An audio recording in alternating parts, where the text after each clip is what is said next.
They wanted to leave at the first hint of daylight, so they have plenty of time to make it to Camp Queen Lake before dark. Stanley wanted to be sure. He couldn't find the right hole. Then they would hide by it until everyone went to sleep. They would dig for as long as it seemed safe, and not a second longer. And then treasure or no treasure. They head up the dirt road. If it was absolutely safe, they tried to steal some food and water from the camp kitchen. I'm good at sneaking in and out of places, Sarah said. Remember, Stanley had warned, the door to the rec room squeaks. And now he lay on his back, trying to save his strength for the long days ahead. He wondered what happened to Zero's parents. But he didn't ask Zero, didn't like answering questions. It was better to just let him talk when he felt like it. Stanley thought about his own parents in her last letter. His mom was worried that they might be evicted from their apartment because of the smell of the burning sneakers. They could easily become homeless.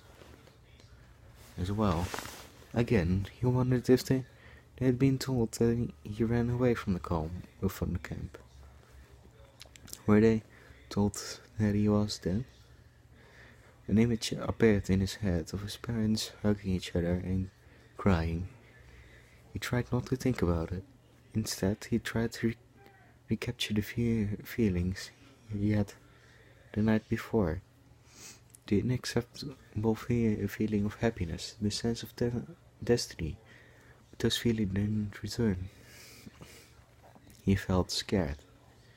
The next morning they headed down the mountain. They dunked their caps in the water hole before putting them on their heads. Zero held the shovel and Stanley carried the sack, which was crammed with onions and 3 jars of water. They left the pieces of the broken jar on the mountain. This is where I found the shovel, Stanley said, pointing out a patch of wheat. Zero turned and looked up towards the top of the mountain. That's a long way. You were light, Stanley said. You had already thrown up everything that was inside your stomach. He shifted the sack from one shoulder to the other. It was heavy. He stepped on a loose rock, slipped, then fell hard. The next thing he knew, he was sliding down the steep side of the mountain. He dropped the sacks, and onions spilled around him.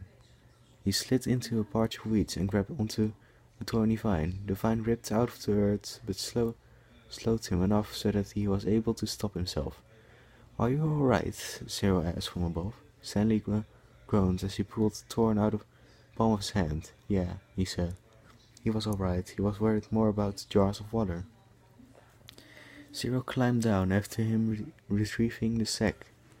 Along the way, Stanley pulled some thorns out of his pant legs. The jars hadn't broken. The onions had protected them, like styrofoam packing material. Glad you didn't do that when you were carrying me, Zero said.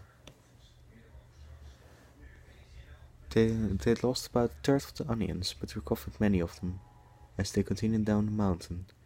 When they reached the bottom, the sun was just rising above the lake. They walked directly toward it. Soon they stood on the edge of a cliff. Down on the dry lake bed, Stanley but he thought he could see the remains Mary Lou off in the distance. You thirsty? Stanley asked. No, said Zero. How about you? No, Stanley lied. He didn't want to be the first one to take a drink. Although they didn't mention it, it had become a kind of challenge between him and Zero. They climbed